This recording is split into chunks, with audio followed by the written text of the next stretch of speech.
All right. So tonight we are talking about something that could reshape Georgia completely, and maybe even Port Wentworth specifically.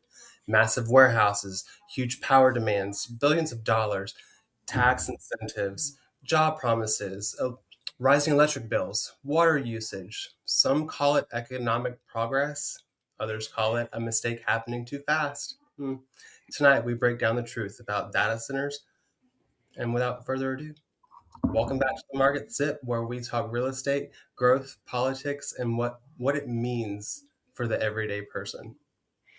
And tonight's topic matters because if data centers come to Port Wentworth, it impacts not only just housing, taxes, roads, utility bills, land prices. And I'm going to say right now, I believe your property values are going to take a hit if these data centers come tonight. We got a special guest, Jeff Beauvais from 100 Miles. He's going to be answering any questions you guys have about how data centers can affect the coastline. Before we get to that, guys, do me a favor. If you're looking to buy or sell a home, or you know somebody that is, hit the QR codes up top. Hit us up. Let us know. We can definitely help you out. But also, I want to do this poll. Tell us, what is your biggest concern about data centers coming here? I know, of course, like I say before, you're going to have to put the corresponding number with what it is. So is it power usage, number one, water usage, number two, property values, number three, and overdevelopment, number four? Please put it in the chat.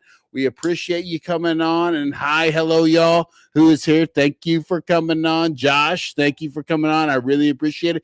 If you're here, hit the chat. I'm going to say right now, I'm already going to say it. I'm going to put my answer in the chat, in the poll. I want to say water usage because we could use a lot of water in areas right now. I'm saying property values because that's what I'm currently concerned about. But you know what? We got Jeff Beauvais from 100 Mile coming on to talk about how we got to this place, and then he's here to answer any questions that you guys may have. So let's add Jeff to the stage. Hey, Jeff, how you doing? Welcome to the show. Hey, how y'all doing? Thanks for having me. Fantastic. Thanks for coming. We really appreciate you coming on here. And Jeff, let me ask you a question. How did you hear about the data centers coming to Port Wentworth?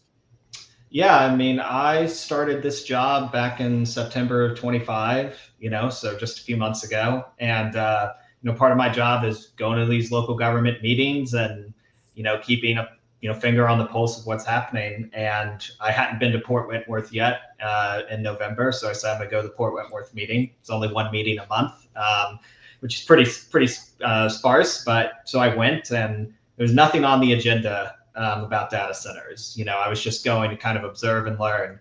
And I was sitting in the audience, and believe it was the city manager just said, we have another item to add to the agenda. Didn't say anything other than that.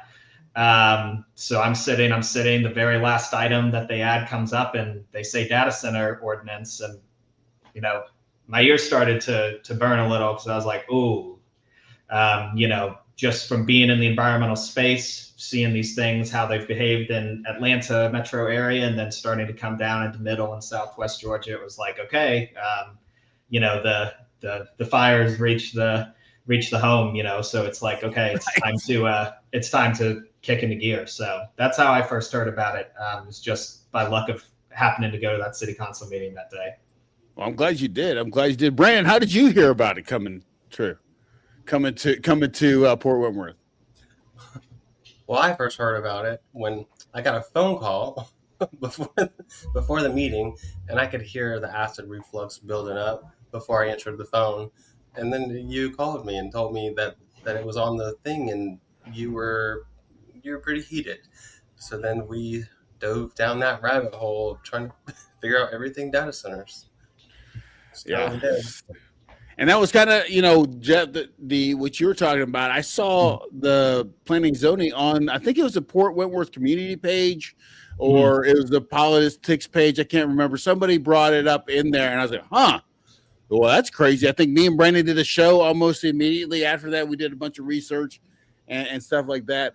And then I get the email for the planning and zoning, and I'm like, whoa. And I see the language, and it basically says A Well, data center houses computers.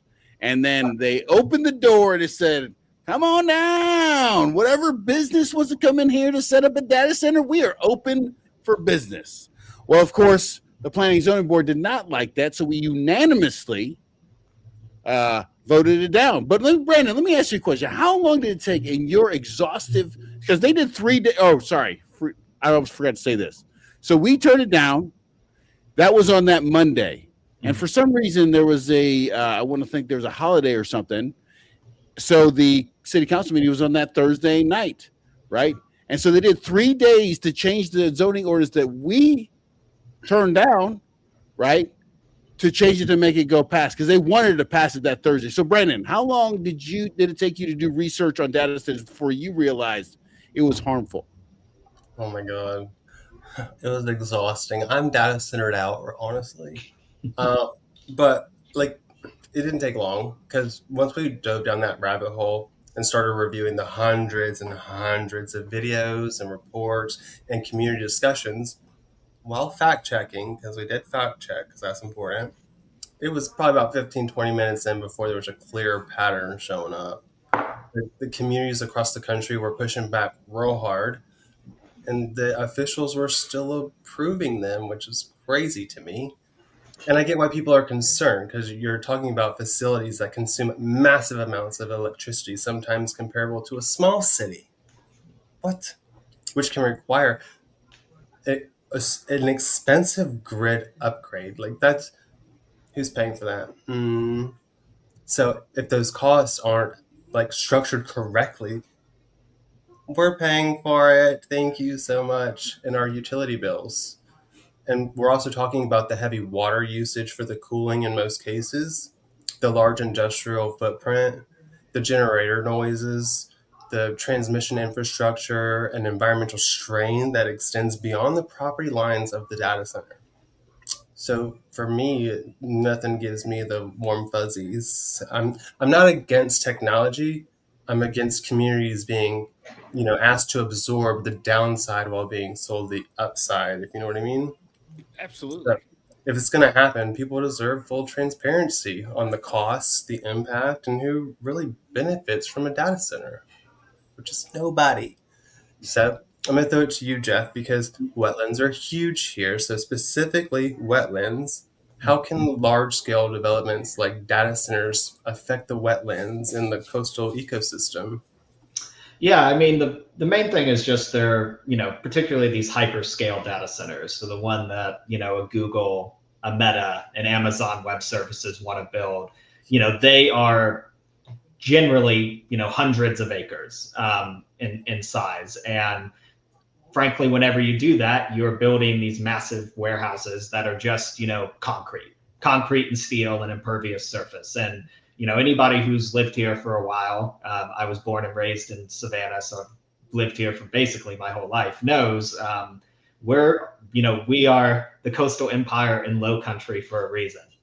There is no elevation here. We are at sea level or just barely above it. And so those wetlands are really important for our system because when we have even normal rains, like our heavy summer storms that we get, they basically act as a giant sponge. So they soak up all that water, they give it a place to go, to sit, and to, basically be absorbed back into the ground. And when you're, pairing data centers with all the other development that we've had, all the warehouse development, new housing construction. And, I'm not here to argue against housing, but, it's just a reality that, if we don't have good things that preserve green space and preserve wetlands and opportunities for this rainwater to go, then we deal with an increasing amount of, normal storm flooding, not to mention the issues that you're going to get when a hurricane or a tropical storm comes. And, wetlands do more than just provide rainwater management for us, right? They provide habitat for a lot of species that, a lot of people move here because they love the wildlife. Well, that wildlife depends on our wetlands and our marshes in order to, have their nesting sites, particularly birds. And so if you're filling that, you're losing habitat for the bird species you might want to view. And you are, losing opportunities to store carbon if you're a person who's concerned about climate change. Wetlands are very good at storing carbon. and getting it out of our atmosphere. So there's a whole knock-on effect that data centers will just exacerbate because they're functionally just massive warehouses of concrete and steel. You won't need the birds if you have all the generator noise. So. Yes, that doesn't help either. Oh man! So with all of that being said, with what the wetlands do for us and how data centers can endanger it, me and Brandon, we got on here. We urged people to come to the city council meeting that night to say their piece. We had dozens of people show up. My wife showed up. Savannah's favorite food enthusiast showed up. Tony Berna, a bunch of people from the neighborhood showed up. Everybody that came to show support, that was amazing, guys. Thank you very much. And then the unthinkable happened. This. At the meeting, the city council decided to pass the ordinance despite the dozens of residents who came to speak against it. Anyone opposed? Nay. Motion passed. You voted for people. Remember that next time. No, I didn't vote for them. I didn't either. Cries of frustration poured out of City Hall as the Port Wentworth City Council passed a zoning ordinance amendment to open the door for data centers in the city. I love her. To open the door for data centers to come in the city. That was WJCL that said that, not me. Okay. So, and let's just catch up in the chat real quick before I continue, because I'm going to tell you right now, there was some anger that was at that place, right? So I want to say thank you, Adam, for coming in. Thank you. I appreciate you for you watching. Jennifer, as always, love you in here. Jennifer says, hello, I'm here, friends. Hello, y'all says, when you start to dig, you see how invasive they are, but how quietly and quickly it happens. Jennifer says, they're bad completely. There's nothing good that will come out of these except for billionaires get richer. So sick of these people. Profit over life. Savannah's favorite food enthusiast, Tony Berna, says, Pooler's flooding is awful, of course, because all the development, overdevelopment, and all that stuff. Thank you, Tony. Emily says, thank you, Emily, for coming on. She said, I have said this so many times behind this chair. We as human species always want bigger, better, faster. We cannot deny AI is literally taking over. Isn't AI linked to all of this? Yes. AI is, of course. And then Jennifer says they've done this with every one of them. The city council a-holes literally do not listen to the people. We have to vote them out. Of course. So we're going to keep going down that rabbit hole, right? So we all came to city council, including Jeff. He spoke. I spoke. My wife spoke. Tony spoke. A bunch of people spoke. Okay. Right. And then they passed it. Right. So everybody got mad. But here's the thing I'm wondering, and I don't know if you heard this, Jeff. Why did Gabby have to recuse herself? Do you know? I do not know. That's not something I followed up with. I didn't think so. I'm just curious, because why did she have to recuse herself? That could have been a vote against data centers for the moratorium, but I don't know why she had to recuse herself.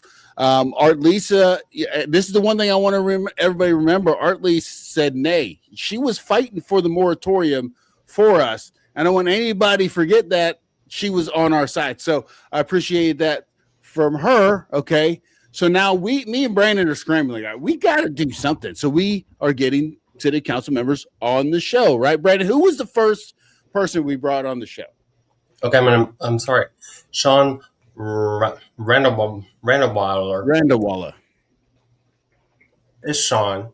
Okay. Sean. It's Sean. Yeah. So Sean came on, right? And we asked him the question, why did you guys pass? We're trying to get into the mind of the city council. What were they thinking, right? So we asked Sean, okay, why did we do this? And basically, what do you say, Brandon? Because they had to define what a data center is in the zoning ordinance so they can regulate it. So, Jeff, is this typically what happens right before a data center pops up in a city?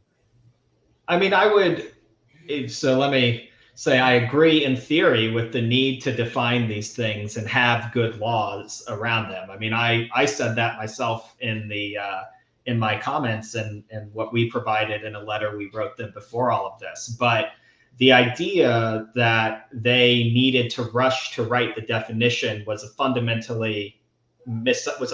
misunderstanding on their part, because we pointed out to them, as at that time 8 other counties in the state had done, you could just pass a moratorium, meaning no data centers at all for however many days you want, 90 days, 180, a year. DeKalb County's had one for, I think, 1.5 years at this point. They could have just passed a moratorium and taken the time to do the research, talk with Port Wentworth residents, do focus groups, listening sessions, establish a committee to work on defining them and writing a strong ordinance. They could have done that, and they would have been totally protected from a data center coming in, which was their argument. Without a definition, one's just going to come in and we're powerless. Well, you pass a moratorium, that's not going to happen, and then you give yourself time to write a good definition. So we told them that, we made them aware of that, and they chose not to go down that path. But I agree in the principle that they needed a good law, but they created a scenario where they weren't giving themselves time to do that. But typically what we see a lot of times is sort of a mixed bag. Like I said, 8 counties in Georgia at that point had done a moratorium and were in the process of crafting a strong law. So sometimes we see that. Other times we see, frankly, backdoor deal or backroom deals, and things coming in without a lot of public's awareness and output. That's what we've seen with this, Project Pegasus, and some other issues. Some of the data centers that we've seen out in Louisiana, Texas, Northern Virginia is a huge area. It's called Data Center Alley, where a lot of Loudoun and Prince William County in the Northern Virginia area are dealing with an influx of these. So yeah, it's a mixed bag. Sometimes counties do it right, counties and cities do it right, and they take their time, and sometimes they don't. So, I mean, at this point, I'm Jeff. I'm one of those guys. I like to take people for their word. I give people the benefit of the doubt, even though it makes me seem naive and stupid sometimes. So at this point, I'm just like, okay, so they had to put it in. Okay, I get it. So Brandon asked at this point, who brought up data centers in the first place? This is what Sean said. Kind of thing at the meeting? It was the industrial development that's happening right across from RISO. They reached out saying that, hey, we have a data center that's looking at the property, and what do we categorize it as? So it's because it doesn't have anything on the ordinance. And that's what brought it up, saying that, hey, data centers, if they're looking at it and these guys want to put it in an industrial zoning, we have no definition for a data center. Because, Steve also said it's going to be one of the big ones, right? We're getting a hyper data center is what they're talking about, right? We don't know who's coming. They wouldn't tell us. I guess they have an NDA or whatever, since they're looking at, they wouldn't tell us who it is. Oh, sorry, that he cannot tell us who is trying to come here. So that NDA, Brandon, why would you need an NDA? Okay. So an NDA it's not unusual when it comes to buying a large parcel of land for a major project.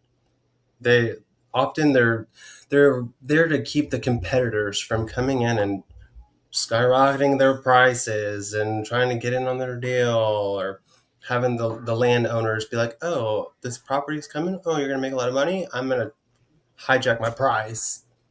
So it's really to protect them while negotiating throughout the process to put the deal together, which is shady AF. Okay, so it's not uncommon. I'm not shocked by that part, but my issue with this whole thing is that when a project has the potential to impact a community, the traffic, the utilities, the land use, the environment, the taxes, the quality of life. You can't hide behind it's confidential forever. At some point, the people who live here deserve to know what's being planned in their own backyards, and sometimes literally their backyards. Because if the community clearly doesn't want it, then why spend months pushing something in the dark to create more frustration later? And right now, transparency is a major pain point between the residents and the city council. So using secrecy around this controversial project doesn't boost trust, does it? It does the opposite. It just fuels the anger, the suspicion, and exactly the kind of backlash we're seeing online on all the Facebook pages, all the hate on Facebook when it comes to the city council. So I'm curious as to what your thoughts are, Jeff, about the whole NDA situation. Yeah, I mean, like you said, they're not uncommon. Tragically, even things like the Georgia Open Records Act, which is how organizations like ours or journalists, get local governments or state agencies to give us what should be public records and public information, have specific exemptions for trade secrets, and those are often what is linked up in that whole idea of an NDA is that, oh, if we reveal, what company wants to bring this here, or we reveal, are we going to use a closed loop system or something to reduce the water use is a trade secret. And that might make our efforts to build this thing less competitive or make us have to compete with another entity that's like, oh, X industry wants to build here, maybe we should look at that. I mean, so yeah, it's not uncommon, but as you said, a big part of this problem is that, this isn't a quick trip coming to town. This is something that is industrial on a scale that most people are not familiar with. This is a massive water user, a massive power user. This is an industry that Georgia Power is actively incentivizing and just got, permission to build 10 gigawatts of new electricity generation capacity to, incentivize. This is an industry that the state has been trying to court here for a while, and they have massive impacts and citizens have a right to know. And that was a frustrating thing for a lot of people is even in Councilman Randerwaller's answer, I struggle to understand why you as a city council would be okay with that. You don't know who is coming to town. I mean, I don't know a lot of elected officials who don't want power and control to do something. So I struggle to understand, being a city council member and being okay with taking a back seat to this. Right. They're going over your head and that telling of the events, which I do not understand. But yeah, there are, NDAs are a routine problem and a thing companies hide behind to avoid disclosure. And this is a big problem in general because, the state legislature, which met, they meet from January to early April every year, they had dozens of data center bills before them. They had data center bills that would have, forced basically the companies to pay for the grid upgrades required for the electricity. They had bills that would have forced companies to disclose their water and their energy use. And all of those failed at the state level. Not a single data center bill passed this legislative cycle. So local governments are out in the wilderness. They are on their own. The state is not coming to save them. The federal government is not coming to save them. Local governments have to make strong decisions on this because they're the only wave break left in front of the tsunami. So let's catch up in the chat a little bit because it's been going pretty good. Emily, thank you for coming. She gave me this fly haircut. Thank you, Emily. I appreciate it. Chopped in Port Wentworth. If you're looking to get your haircut, go to Chopped. Okay, here we go. So with that being said, Emily says, where does all this bigger, better, faster expected go? There isn't one city, town that wants this. Well, that's really, they should go the route of China, in my opinion, and put it under the water. That would be great. Or in, like Elon said, put them in space. I don't care where they put them. Not in Port Wentworth. Like go up, I don't care where you go, just not here. Okay. Jennifer says, think there was more backdoor deals than we'd prefer. I outright accuse every politician just about from local to the president on being corrupt. Okay. I get that from all of your statements, Jennifer. Thank you though for always commenting. I love that about you. DC app says they said it was one of the big name ones. Right. I think he said it's a mega data center, which there's a huge difference between a mega data center I would say an AI training data center than just basically a big hard drive data center, right? Yeah, Steve Davis did say that. The city manager said that specifically. It's one of the big names. So. Right. DB said, yep. Okay. Let's see what else we got here. Hello, y'all says the city manager said it was one of the big ones. I remember him being very angry about the folks speaking up. Yes, Georgia Power has incentivized this. And you know what, Jeff, what I found out, more research, that 80% of that power is going to data centers, right? So, yep. That was in the so the Public Service Commission is the elected body in our state that regulates Georgia Power. If Georgia Power wants to do a rate increase, they've got to go to the Public Service Commission. If they want to build as much new electricity generation, they've got to get it approved by the Public Service Commission, and that was included in that. I think it was 80%. It was in that ballpark that they said all that 10 gigawatts of new electricity they want to make, 80 or so percent of it's going to be just for data centers. Right. All I know is Miss Kimberly Green is making some money. That's all that matters. All right. DC app says secrecy has been happening all over. There's been rumors of effing well as well. Okay, so yeah, here's the thing, right? There's 5 places in the area. Port Wentworth is one of them. Literally, not even a stone's throw away in Rincon in that industrial park. That's the other spot that it could go. And then there's 3 other ones in further at Effingham, from what I understand. Okay. Well, Adam. They're taking care of it now, though. They're taking care of it now in Brantley County, so they can just go there. Hey, our prayers are to all the people that lost their homes in Brantley County. The Adam that says, didn't the state pass an ordinance about data centers? They didn't pass an ordinance. I believe they said you have to go through a DRI process. Is that right, Jeff? Yeah, so if you want to build a data center that is over 500,000 square feet, 500,000 square feet, you have to do what's called the development of regional impact. That is basically, it's basically an application you fill out where you have to disclose some things like, how much energy use you estimate, how much water use you estimate, how much wastewater you're going to produce, and all of that. But the development of regional impact is not, it's not a permitting decision. Like you can't stop something using a development of regional impact. It's just disclosure. So that is, they did pass that, I think, back in November or October, but none of the bills, no other legislative bills passed this session. Are those covered under the NDA? What? Is that information covered under the NDA? Well, a lot of times they're pretty rough estimates. Right. Yeah. Like guesstimates. Like, about this, and then they just blow past it with no regulations, no guardrails, nothing.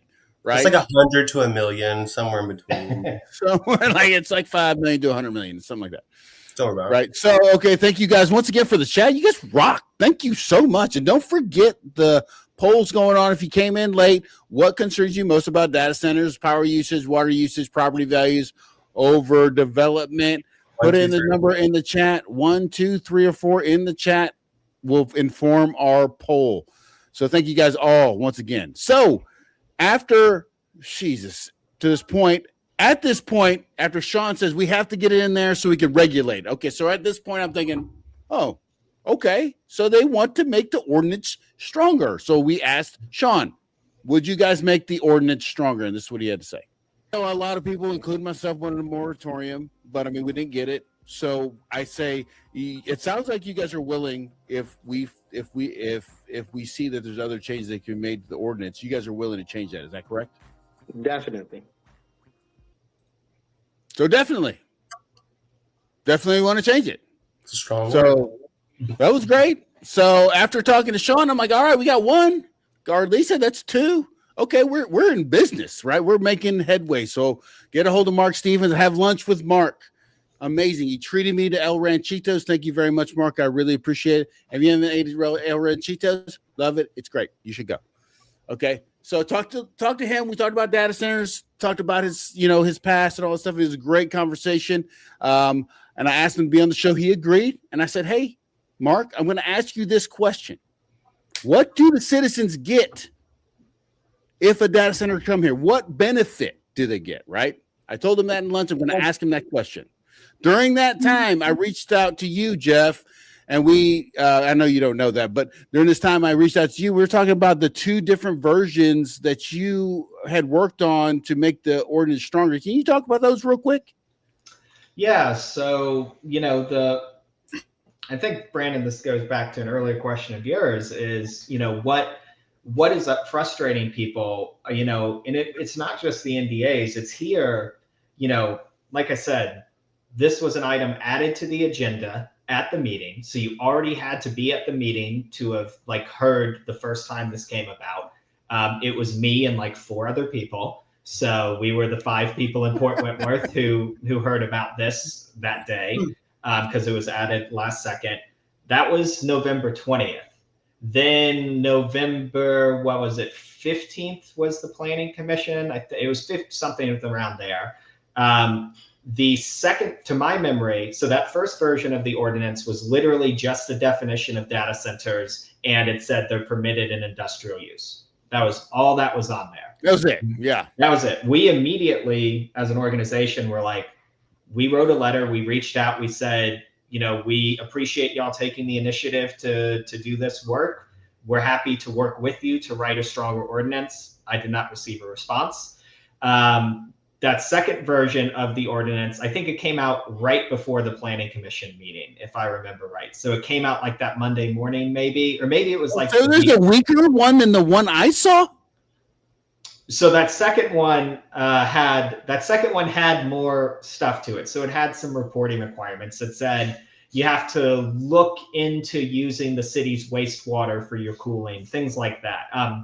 It was better than the first version, but we still said, hey, there's some more things I think y'all could include here. And we provided, 2 versions of that ordinance with some extra protections in there. So we included things like, you have to use a closed loop system so that your cooling uses less water. You have to have a stormwater management plan. You have to have an energy consumption sustainability plan.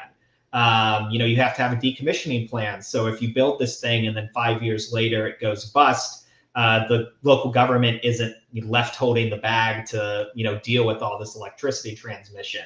We added some things that were reasonable and just extra studies that they would have to do so that the city would have more information.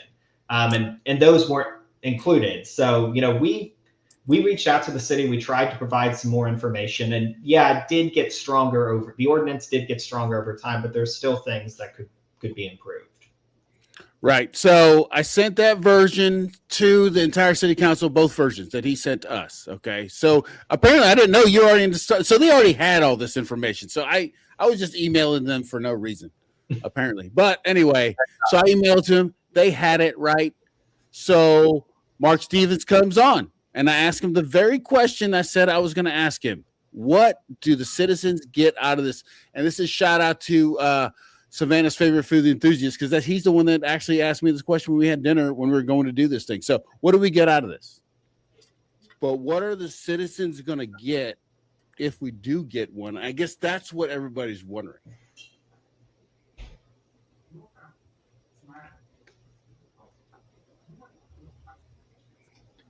What do you get when you get a data center? Well, you get people who come. Well, you get people who build. That's one. So that means that's a boost to the local economy. 2, you get people coming in to work, and they will live here. By and large, especially if the property values are conducive to them. You also get free McDonald's. You also get tax benefits where these companies will be paying taxes. So we get temporary jobs, right? And by the way, he had a month to answer that question, by the way. And I'm not trying to talk smack. But you are. It seemed really hard for him to get out some answers of what we're going to get out of it. I'm just being real. I mean, everybody can see it right there. But they don't really know the benefits. That's the problem, right? So they don't know. He can't even articulate, but he says, okay, we're going to get temporary jobs from building it, right? And then tell us about the other jobs they're going to bring, Brandon. Oh my God, that was awful. That was hard. So that's one of the biggest misconceptions about data centers. People hear major projects and they think thousands of permanent jobs are coming, but that's not usually the case. During construction, sure, you can have hundreds of temporary jobs like the electricians, the HVAC people, the contractors, the truck people, the site workers.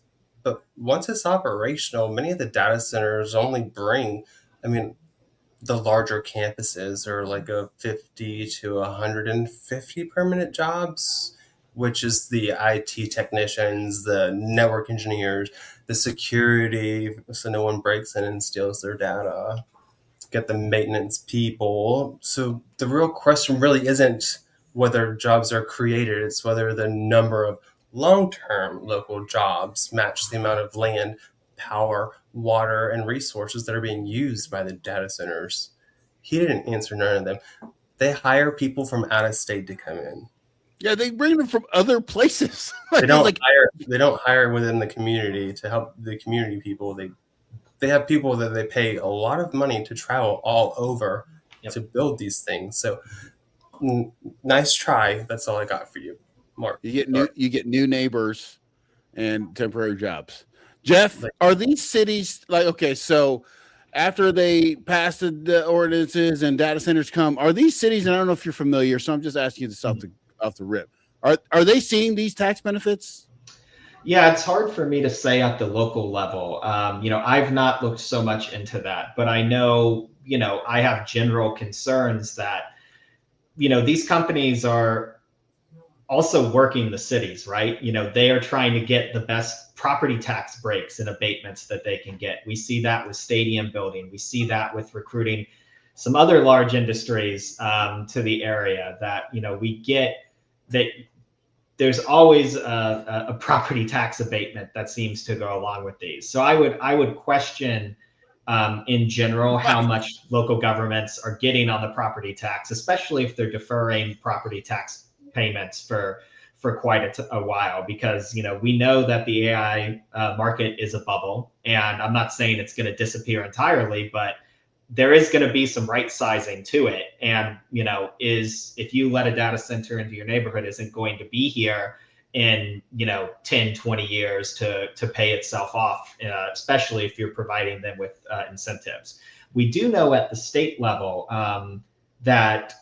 so the state of Georgia currently has a tax incentive that allows high computing resources. So if you're a data center, the servers you're buying, all the technological equipment you're using to run the facility, they are exempt from state and local sales tax. So they don't pay into our T-SPLOST. They don't pay into, which is our penny tax that we use to fund our transportation projects. If we had an eSPLOST, the educational equivalent of that, they wouldn't be paying into that. They don't pay into state sales tax. And a report just came out a few months ago from, I think it was the Carl Vinson Institute of Government at UGA, that showed that 70 to 90% of the data centers that were here already, or that have come here, would have come here even without that state sales tax incentive. So that's the state of Georgia just giving away money it didn't need to give away. It's like they're begging for attention. Just yeah, right here. Yeah. So there's definitely concerns on the state side. It's like, is this state sales tax exemption worth it? And even that, the Georgia State Assembly, they've wanted to cut state income taxes for a while now. And the way they were going to help make up for cutting state income tax was that they were going to start looking at removing some of these business tax incentives. And one of those business tax incentives was the state sales tax exemption for data center equipment. They were planning to get rid of it, or at least greatly reduce it, to help offset the money lost by lowering the state income tax. And that couldn't pass. So just, a Georgia Republican House, Senate, and governor could not pass a tax break for its citizens because, the data center lobby was quite powerful in pushing back against that. Glad we voted you in, Thank you. Thank you. Wow. So the best case scenario is temporary jobs, new neighbors, and no taxes, just sucking the resources right out of us. So we don't even know if they're good neighbors. Real quick. They could be crappy neighbors. Definitely, they could be. All right, so Savannah's favorite food news, shout out El Ranchitos. Yeah, baby. All right, Adam says they put out a red line 5 minutes before the council meeting started. Yep. DC App says for the poll number 2, definitely, but also noise and light pollution. Of course, the noise and light, which the noise is awful. That one is what really scares me too. Property values and noise is my 2 things. So yeah, thank you. Just put the number 2, and that will inform the poll. Okay, guys, I appreciate it. Just type the number 2, and then you'll be in there. Jennifer says by the time they tell us to come to some stupid meeting, we don't have a chance. And in hell, they got their permits. They're paid off. All right, well, we're going to try and do something about this, so don't go nowhere, guys. Listen, we are trying to do something about this, right? So let's bear with us and come to the end where we're going to talk about this petition that's going to be coming up, so do not leave, okay? And then DCF said that Mark Stevens not very convincing. Yeah, he's not very convincing at all. So wait, you don't believe him? You don't believe him? All right, so that was the best case scenario. So it was getting very heated in that chat, right? With Debbie Wiley, one of our favorite, commenters here on the show. Thank you guys for that, by the way. Debbie Wiley asked a question. I'm just going to let her question hang out there and listen. The city attorney, he said that you guys were looking over it. He was talking about the 2 doing a workshop to try to figure it out. So I'm glad that that's happening. My concern is with the timeline is the longer we take is my fear is if we don't, and I think I'll just say this right here. I'll just read Debbie Wiley's comment here. She says, as she sits here, she watches the ticker. I see that home prices are down. Why has the city council not put a moratorium on data centers? Why was a moratorium put on the ICE detention centers with no discussion? So she wants to know why we're not putting a moratorium on the data centers so we can get the language correct. And I've been told by the city council or the city attorney that, okay, it's because we didn't have the language in there, but now we do have the language in there. So why are we not doing the same thing we did with the detention centers, I guess is what we want to know. And Brandon, what kind of answer did he have for that? Do you remember? For what? For that question. I don't know. He didn't even really have a good answer for that question. You know what I'm saying? I struggle with being nice at this point, so I'm going to keep my mouth shut. Okay. Well, I mean, here's the thing. Not only did they put a moratorium on the detention facility, which I love, by the way. I'm not against, so don't stop. I love it. Okay, I'm obviously pro moratorium. Mobile homes, I don't know. Okay, sure, whatever. Don't care about that. But why those 2 and not data centers? So at this point, I'm thinking to myself, maybe I was wrong. I was under the assumption that they wanted to protect us. Saying now I'm starting to wonder. So at this time we talked to Mark, are you going to be rewriting it if we find language, which he already had your 2 version at this point, Jeff, if they would rewrite it. So this is what he said. And put it in there. I mean, and this is an opportunity so that we can address it. And there's a minimum amount of guidelines. And we've even committed to the fact that, we will rewrite it. When are we going to do that? When? Yes. I don't know right now. But right now, we are in the process of taking care of it. I mean,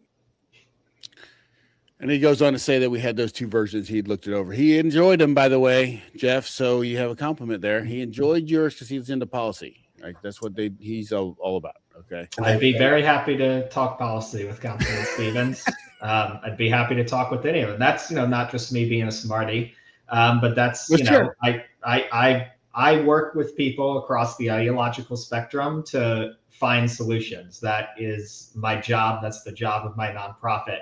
We work with Republicans, we work with Democrats, we work with nonpartisan officials to like do this work. So I'm happy to work with them. I made that clear. And even if they don't want to work with me, that's fine. I would like to know who they are working with in general, though.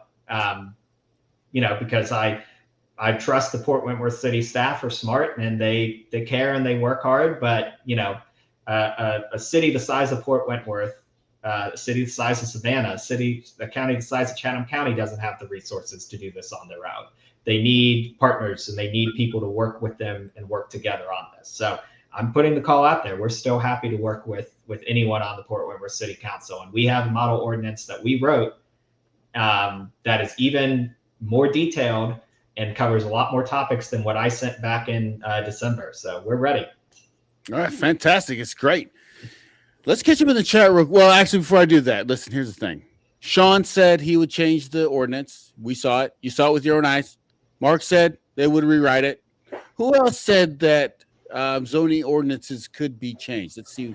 Gets it right. We're going to have a sustainable, safe community, along with a good quality of life, and ordinances that we put in place, which are living documents, meaning that they're able to be changed, edited, reinforced, modified, so as the needs of the citizens change, we could change those ordinances. Kind of like the U.S. Constitution, the Declaration of Independence. Those documents could be changed, predicated upon how our society is. Oh, okay. So he's on board. He says zoning ordinances are to be changed, and I couldn't agree more. What did the mayor say? Let's see what she thinks. Look at them glass. Can I just ask you one question on that? And this is not. I know that Sean Randawala and Councilman Barbie said that if they could strengthen the zoning ordinance, they would be on board to do that. Would you also be in favor of strengthening the ordinance? Absolutely. Absolutely. As mayor, I only get to vote in case of a tie, but that doesn't mean I don't have a voice. And I'm not afraid to use my voice. I think the ordinance as written is too weak. I think it doesn't offer the protections that the city and its residents truly deserve. But I also think. Uh-oh. What happened? I lost it. Oh yeah, no. Yeah, she said it was not ready for game time, right? I mean, the thing is that it wasn't strong enough for the people, right? In her opinion. Barbie said he would change it. Randall Wallace said he'd change it. Mark Stevens said he'd change it. And the truth is what, Brandon? What is the thing that I was missing? They don't want to change it. They don't want to change it. And why do you think that is, Brandon? I mean, there's so much money coming in from the data center. It's they easier. feel like they won the lottery. Yeah. They think they won the Powerball. They feel like they're going to use this flush full of money, to $20 to $40 million, At what to cost? fix the infrastructure, do all these projects and stuff, right? But they really don't know what they're going to get. Now, here's the truth, okay? I don't think they're trying to destroy our area. I think they're trying to help, but I don't think they're doing it in the right way. Right. So we're starting a petition, right? And Jeff is helping us with that. So before we get started, and I know we introduced him, but Brandon, let's find out what Jeff is all about. Yeah. So for the people that are not familiar with you and what you do, what exactly is the 100 miles, and what kind of work do you do for the coastal Georgia? Yeah, so we're just generally an environmental nonprofit. So I work primarily, I view my job as half working with our local government to pass good laws so that we, ensure that our coast is strong for forever. I grew up here, like I said earlier. I learned I'm going to be a new dad in November. Like, I want my children to have. Congratulations. Yeah, thank you. But like, I loved growing up here, and I came back here because of that. I lived away for a few years, and I'm like, I got to get back. So, I joined this organization because we want to make sure that this stays a place that is great, and is environmentally healthy. And so, that means that I work on things like this. I work on, the threat of data centers coming to the coast. I work on making sure that we are not totally inundated by warehouses and we lose all of our natural spaces that are important to keeping us healthy, and our environment stable. We work on water policy to make sure that, we have enough groundwater to sustain healthy drinking water supplies for all of us going into the future. We work on disaster resilience to make sure that, when a hurricane comes, we are able to rebuild bigger and better.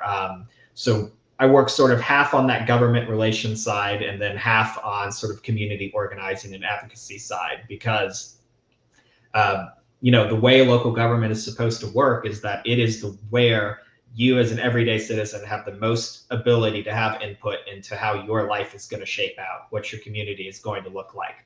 And, it doesn't always look that way, but the only way it does look that way is when you continue to show up. And so I help, community groups and organizations strategize of like, what arguments are going to resonate with elected officials, what, messaging tactics should we use, I help, facilitate conversations and get in touch with people. So sort of about 50% government affairs, 50% community advocacy work. Go ahead.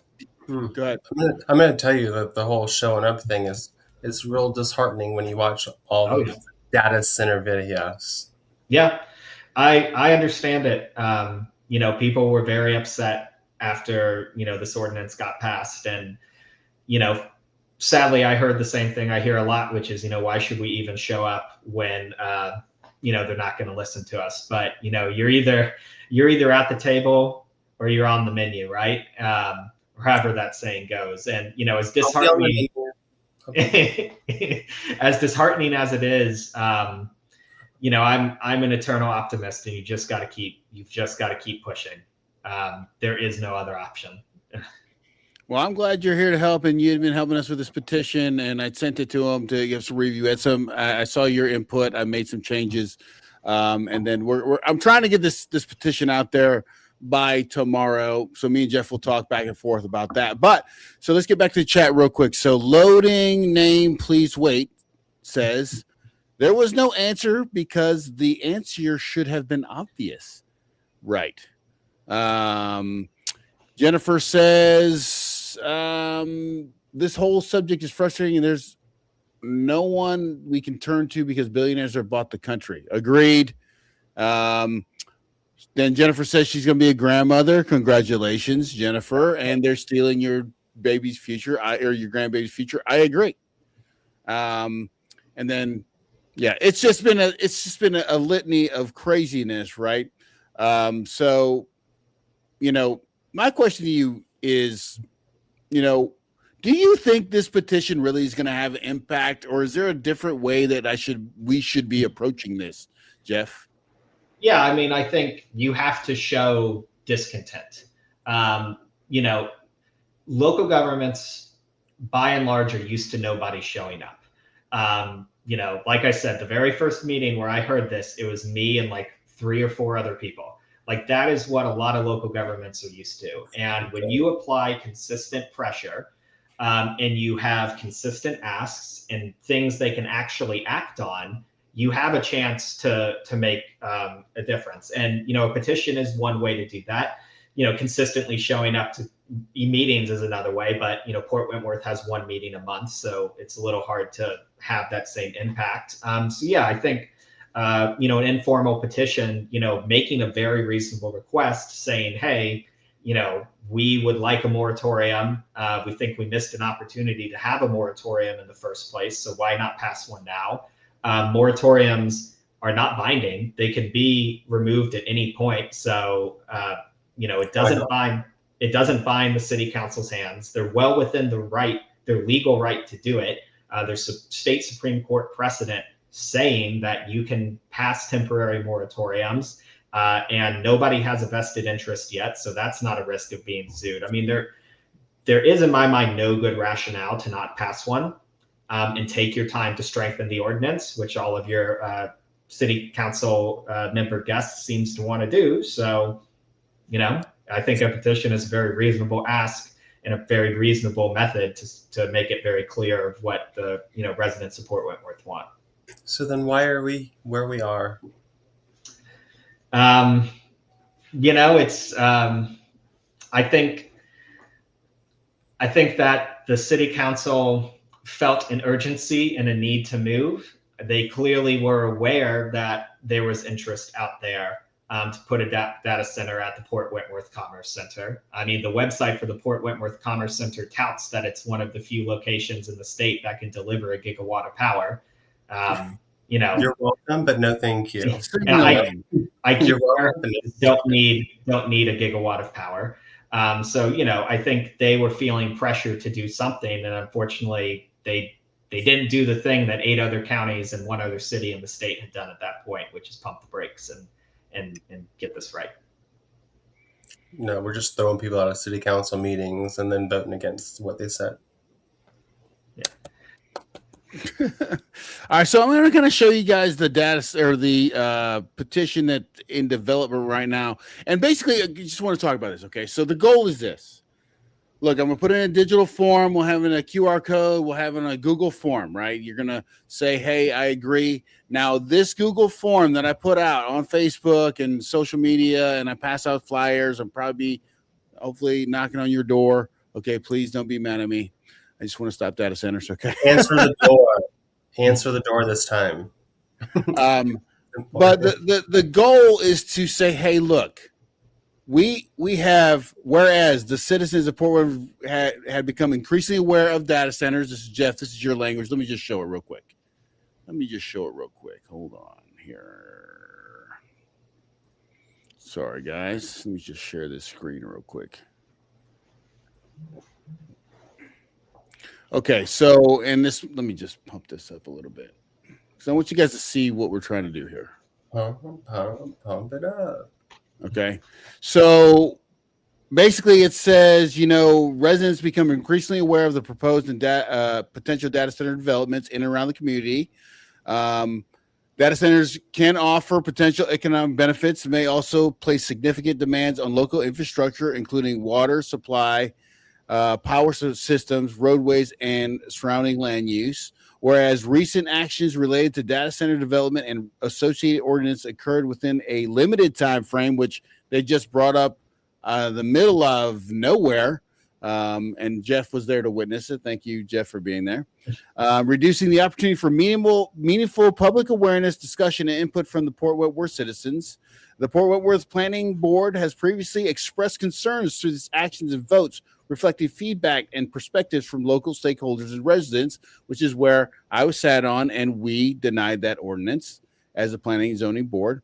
Whereas responsible planning for large-scale development requires careful evaluations of impacts, including but not limited to water supply, energy demand, environmental resources, property values, and long-term community growth. Whereas best practice for data centers development included transparency in energy consumption, water conservation planning, environmental protections, and appropriate buffers from residential areas and sensitive lands. Whereas other local governments in the region, including Effingham County, have implemented temporary developmental moratoriums to allow time for review and improving of existing ordinances in response to rapid growth pressures. We, the undersigned residents and stakeholders, respectfully request that the city of Port Wentworth enact a moratorium on new data centers development approvals for a defined period of time to not allow for proper evaluating and planning, establish temporary review committee to study and evaluate the impacts of the data center development within Port Wentworth, ensure that the committee includes Port Port Wentworth residents, community stakeholders, coordinates with other local governments, Chatham County, to promote consistency in developing standards, evaluates impact on infrastructure, water supply, power grid capacity, environmental resources, property values, and other relevant issues identified during this process, provides clear, actionable recommendations for strengthening and improving existing development regulations, ensures that the findings of the review are used to support informed, transparent, and responsible decision-making regarding future data center development. Good God, you read that fast. Well, I didn't want to I'm keep exhausted everybody. for you.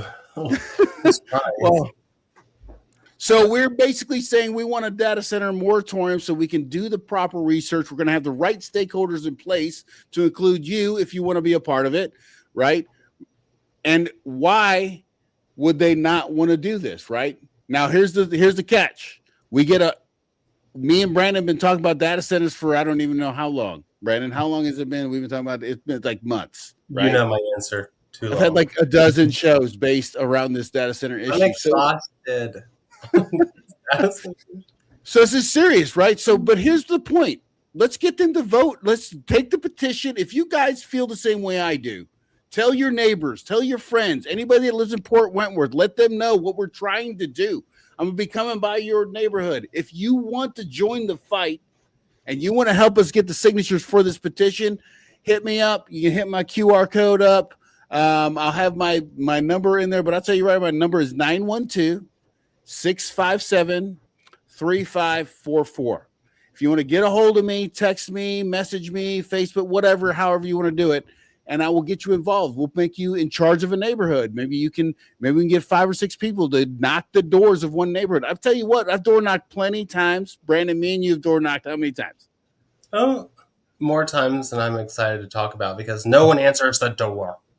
Right. So we'll go door knocking together. We can have a group of us. We can knock out a neighborhood in a couple days. So please, if you want to join the fight, please join the fight. Jeff, I'm going to be working with Jeff on the strengthen that petition a little bit stronger to make sure that we don't have any loopholes. But Brandon, is there anything else that we didn't ask Jeff that you wanted to ask him? I kind of just wanted to know if this were happening right next to your home or community, what questions would you be asking right now?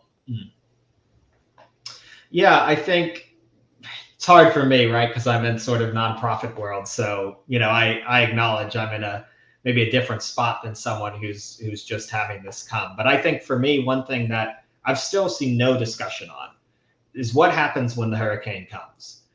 Exactly. Yes. It is a real question to me on, how power, and maybe there are answers to this. But I've yet to see anybody address it is, how are these things going to be prioritized for restoration by Georgia Power? So, power goes out. What's the order of what gets turned on first and where those resources are dedicated? 2, I'll tell you that if I was here and I saw some of these mobile power delivery companies, companies that will deliver generators, and I saw that the data center was powered and my home wasn't, I would be pretty upset. So I still have not seen anybody adequately answer for me. What are the disaster and hurricane emergency management plans for these structures? I've seen very little on that I found satisfying. Yeah, no doubt. Because imagine no power, and I was thinking about this the other day. I'm glad you brought that up. Was that across the street, all you'd hear is all the generators just going because they're not going to stop their power. Not stop, and then you're going to probably already get that anyway, right? So I want to know: can I, if you're in my backyard, is there a connect that I can? I can take an extension cord to plug into. I don't think that would end well for you. No.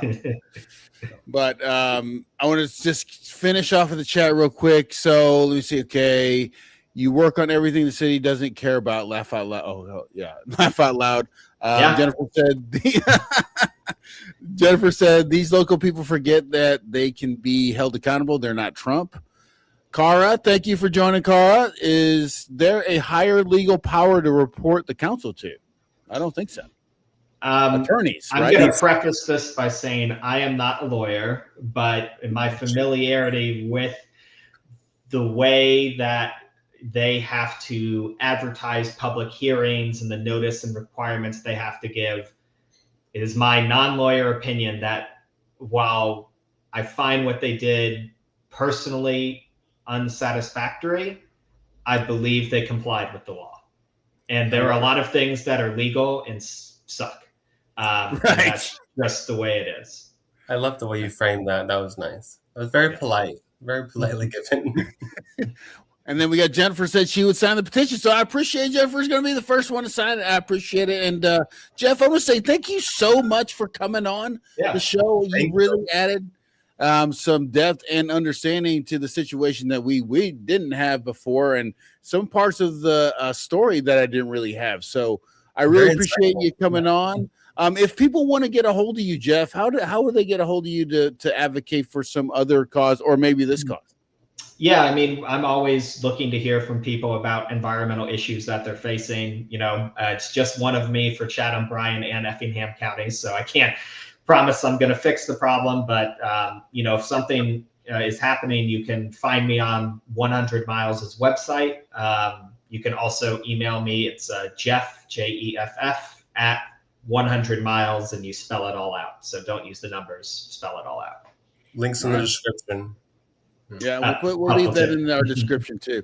Also, if you didn't see the video that Jeff did with me explaining this more in depth, go check out my page. I'm also going to put it in the description down below. So you can check that out. So, Jeff, without further ado, thank you so much again, and I hope to have you on again. And maybe we can be further down the road when of this petition when we get you back on. Okay.